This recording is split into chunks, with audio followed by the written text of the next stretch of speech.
especially here at the Sitka booth. I know we've been getting loads of questions about the new Sitka pack and the new Sitka Gear.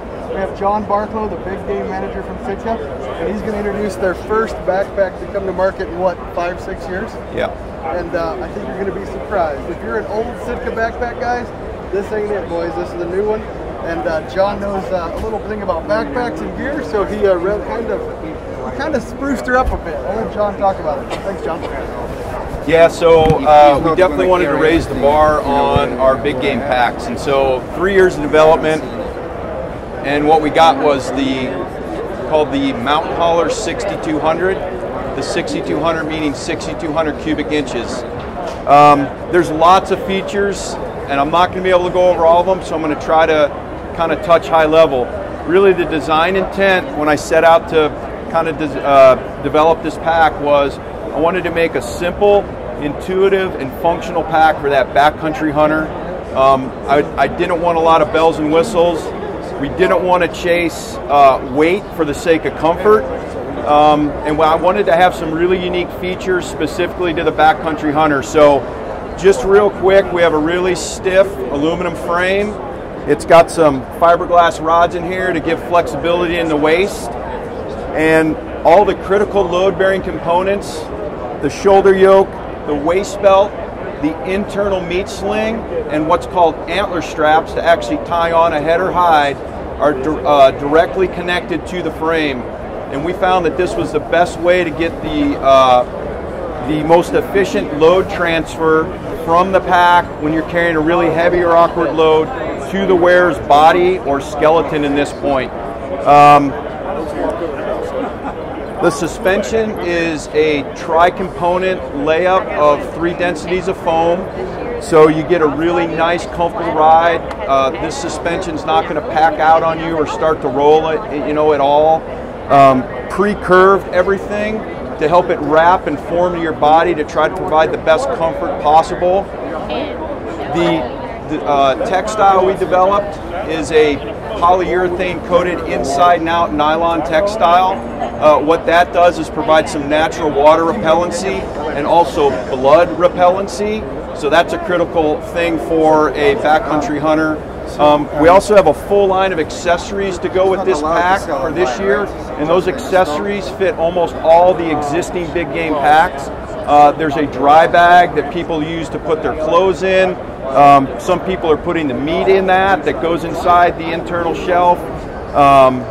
A gun sling, some accessory pockets. There's some really unique features to this pack to include, even on the waist belt, the ability to carry most pistol holsters and bear sprays.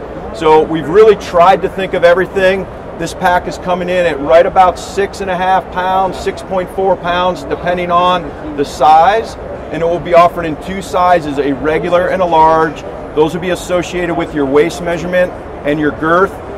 The frame stays the same because we get so much vertical adjustability, and it will also come in open country and subalpine. And John, when will it be released for sale? So it should be in the stores right about the middle of May. And the price point? So the price of this pack is going to be $5.95. Perfect. So there you go. Everybody keeps asking about the pack. We do have Josh Boyd. He wrote an article on the pack. He tested it all last fall, correct? Yep. So as soon as they give us the go-ahead, we'll put the review up, and I think you guys are going to like it. Yeah, we're pretty stoked. The pack's been on some brown bear hunts, lots of elk hunts, a couple moose hunts. So it's really been out in the field under a lot of different conditions.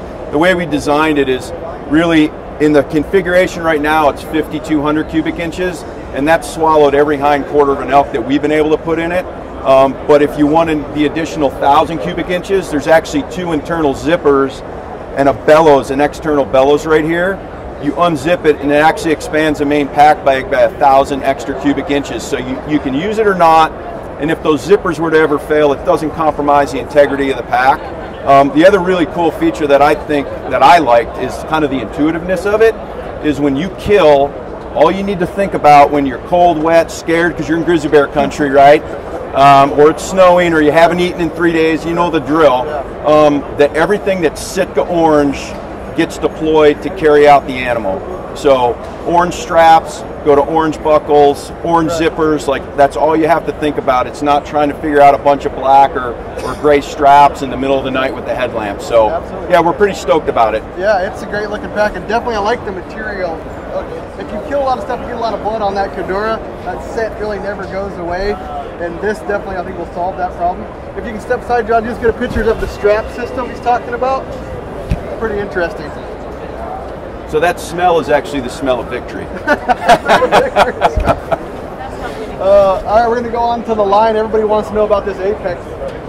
Yeah, so obviously everybody knows Sitka builds systems. It's kind of boring just to build another jacket or a pant. So one of the things we've heard a lot from our consumers, you know, a lot of my personal feelings were we needed to come out with something a little bit more quiet for that spot and stock guy, right? I mean, I think some of the things we make are really good, but people are noise fanatics sometimes. Absolutely. And so to try to develop, you know, a quiet textile, but also durable enough for that big game hunter, you know, it's a bit of a challenge. And so we're really stoked because what we came up with is, you know, we have got a new wool program this year, and what you see in the Apex hoodie is actually a midweight 230 gram nylon wool blend.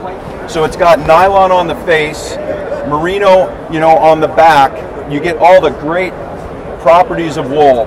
Warm when wet, no stink, all that kind of stuff, right? Kind of cozy. You and I like cozy things.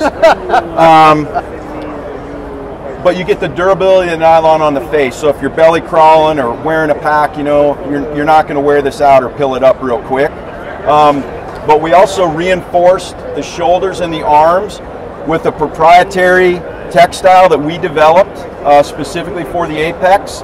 It's a polyester on the back. It's got a grid knit on the backer. It provides a little bit of warmth for some of those cold September mornings, but it sits off your skin enough to provide some really good airflow. Hood, face mask like you've always come to expect from us. Kangaroo Pocket, you can wear your binoculars and still access this.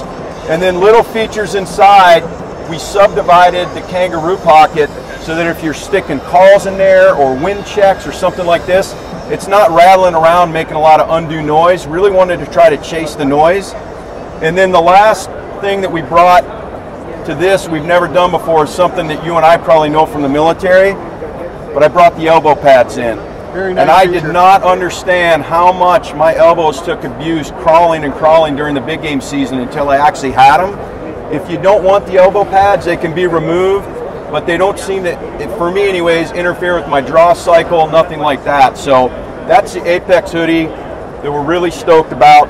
The same polyester in the shoulders and the arms are used in the Apex pant.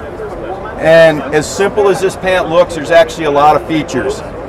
So removable knee pads, that's awesome. Mesh pockets, right, to promote airflow while you're hiking, especially in those September elk hunts. Cargo pockets that are low profile. I didn't want anything to snag. A silent snap on the cargo pocket. And then internally, there's a mesh pocket inside there as well that's perfect size for like a rangefinder or a GPS. And again, if you have a bunch of stuff in there, it's not rattling around in just a big cargo pocket. And then one of the last things we did is we actually tapered the leg of the pant. Now this is a little more tapered than you'll actually see in production, but I wanted to taper the leg of the pant so you don't have a lot of swooshing when you're doing stalks, or if you want to take your boots off and wrap your sock up around your pant, you don't have a bunch of material you're stuffing down inside. Sean, one of the questions we had on Rokslide is, why would you go with the Apex over the Ascent, or vice versa? Yep. So the guy that's chasing the quietest system he can get, he's going to love the Apex, right? Okay. But you always have to give up something to get something else. So although the Apex is durable, the Apex is not going to be as durable as the Ascent pant. So, you know, I actually kind of went back and forth during the season with both because, you know, I have that luxury. Right. But if you're a guy that's really chasing quiet, I would say the Apex pant is probably the one you should be looking at. If you want durability and a little lighter weight, then I would probably choose the Ascent pant. The Apex hoodie, it's going to be awesome for everything. I've worn it as an outer layer. I've worn it as a mid layer. We actually cut it a little bit bigger, so if people are familiar with our core heavyweight hoodies, This actually has a little roomier cut, a drop tail so that you can wear it outside or tucked inside. This year I found myself wearing a lightweight long sleeve base layer, and then when it was windy I would actually put my mountain vest on top of that, as we talked in the past, and then I would put the Apex over top, so I still had the camouflage, I still had the elbow pads, the hood, and all those kind of things. So, but we didn't stop there. One more thing we did is, and it's difficult to show the viewers, but we did an Apex pack. And so this pack is a quiet pack. There's no frame, because a lot of times when you start putting frames in, you start getting weird squeaks every now and then. No frame, but enough suspension in the foam that we put in there that it'll stand on its own. Probably designed to carry 20-25 pounds, but really low profile. It sits off your back. There's no carry handle on top to snag when we're trying to duck underneath bushes or blow down. Kind of body hugs and wraps around the wearer's hips. Lots of pockets on the hips. There's actually 3 pockets on the hips, kind of like old school wrap around, sized for range finders, GPSs, things like that.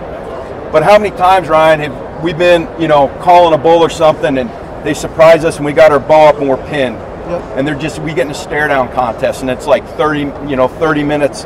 And I was in the Navy, so I'm kind of weak. So, my arm starts to shake after about 5 minutes, and then that bull gives that one opportunity you have to draw and shoot. Well, I kind of solve that, because if you get in that situation, you can pull the cam cable out left and right, and it's not kind of sitting perfect right now, but you kind of pull that out and you set the cam of your bow in that cable. Takes all the weight off your arm. I killed 2 critters with this, that bull and a mule deer, specifically using these cam cables. Last year, I took an old Bivy 30 and I used weed eater cord, and I mocked this up and hunted all last year with weed eater cord, and that's really what I wanted to use, but apparently weed eater cord isn't made. Isn't made for that? Yeah, they wouldn't sell me it. So, but anyways, super cool. Some cams drop right in, some are real big, some you just have to wrap it around, but I just sat there and I'd even stalk in a little bit, and then I could just raise up and shoot, and I was really calm and relaxed. So those are the cam cables, and then when you're done, you can just reach in and retract the cable. It goes away, left and right for ambidextrous shooters. You get that, Justin? My question is, where do I put my stick bow cam? We'll have to put a pocket on the pant. For me, I just set it on the ground. Yeah, there you go. So one of the other things we did is we came out with a bow sling. So some of you guys and gals may have seen this last year. I made some just for giveaways for the subalpine launch. But again, we build systems, so a bow sling, quite honestly, is kind of boring. Right. So the one thing I wanted a versatile system for my bow. I wanted it in a technical fabric, so it didn't shred, it didn't absorb cotton or water like cottonwood. So what you see here is a 4-way stretch polyester. It's going to be printed in subalpine, open country, and elevated 2. Really nice padded cam pockets.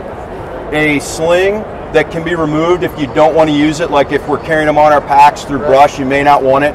Whitetail guy may want it. You can use it or remove it. And then we have a pocket here for the sight, and this pocket stows in a little mesh pocket, so you can deploy it if you want, you can stow it if you want, or you can remove the whole thing and not carry it in the field. And then on the other side, we have another pocket to cover up the veins on your arrows. So I've gone through a lot of brush, like living in Alaska and stuff. I've lost arrows. I've torn veins on arrows. Dummy cord. We got some dummy cord on this too. Everything's got a lanyard. Or if guys are running really colorful fletches, right, they can cover that up. And again, it stows away. You can use it, stow it, or remove it completely. So it's a really versatile system, and we're really stoked on this. So we kind of took the item we made last year as kind of the giveaway, and then just improved upon it because we had one more year of development. And so we came up with the Sitka bow sling. So we're pretty excited about that. The one question I forgot, is this in subalpine and open country, or just subalpine? So the Apex, the first year, is only going to be in subalpine to start. This will be in 3 colorways, like I talked about. Awesome. So, and this will fit anything from like the new Matthews Triax at 28 inches up to any of the 36-inch bows. This is the new Bowtech Realm that's fitting on here. I've actually put it on 40-inch target bows. but it'll fit most bows, but I can't guarantee it'll fit every single bow, but it'll fit most of the modern bows on the market. Pretty universal. Pretty universal, yep. So that's a Sitka bow sling. And then the last thing I wanted to finish up with is, I know one of your favorites. I actually do love it. When I got it, I was a little like, what is this? But after wearing it in some downforce, I see what you're going with. So this, what you see here, is the Kodiak Jacket. And the Kodiak Jacket is our first Pro Shell offering. So this is Gore-Tex Pro Shell, which is, they call their Pro Shell the most durable laminates that Gore-Tex offers. This particular laminate was actually used in a waterfowl piece last year. We kind of call this our guide level or guide series type of product. We developed this over the course of actual 6 hunting seasons, but 3 years. So spring bear, fall bear, on Kodiak Island and in BC with some of our guides. And this is a full-length jacket. It kind of comes to the knees, so if you're wearing knee boots, comes to my shins. It comes to your shins, or if you're wearing rubber boots and you want to wear pants, you don't want to wear rain pants, you're standing on that glassing knob, glassing for 10 hours a day, 15 hours a day for a week, or you're getting in and out of boats, or you're riding ATVs. Now, I didn't design it really for the horse packer in mind, but I know some guys have been using it for that. But really, you know, it's for that really dynamic weather you get in the North Country or down in New Zealand, some of those areas. 4 pockets that are zippered, and then 2 reach-through pockets so you can get to your contents in your pants underneath, right? You can zip it from the top or the bottom, so if you're sitting down, you should be able to cover your butt, but if you need to unzip it to give you some flexibility, you can do that. But then, you know, once you find that bull or that bear, you don't necessarily want to go hiking in a full-length jacket, and I don't want you to have to bring a second one, so we were able to employ some really unique low-profile snaps where you could snap this jacket and it comes right to the bottom of the zipper, and you have a traditional length jacket now that you can snap it up, go do your stalk, go do your hike, and then if you come back to that glassy knob, you can pull it down and kind of get that full protection again. So this is a Kodiak jacket, and this will be in open country, subalpine, and then a really nice pyrite color, because a lot of our guides, they don't like to wear camo on some of those garments, kind of tradition, so we wanted to offer a solid version as well. I'm not gonna lie, I thought this was like, I thought it was a goofy piece, but one ride in an ATV, the UTV up to where we hunted at, my buddy had on just a regular rain jacket and rain pants, and we got up there, and I had this on, and he had gotten wet down the top of his shirt, and he got wet like through the seams, because you're just taking water on those UTVs, and he's like, huh, I think it's not so goofy now. And I was like, you know, it's really not that goofy now. But function over fashion. It is. The other thing that we always, so this is not the Stormfront material. No. Totally different. Totally different. So everybody kept saying, oh, it's just the Stormfront material, but Gore-Tex Pro. Yep, totally different. So as you guys can tell, John does a little hunting, and it shows in all this line the hunting that John does, and he's a thinker. Even though he's a Navy guy, he's a thinker. We appreciate it, John. Yeah, no, I appreciate it. It's fun. Yeah.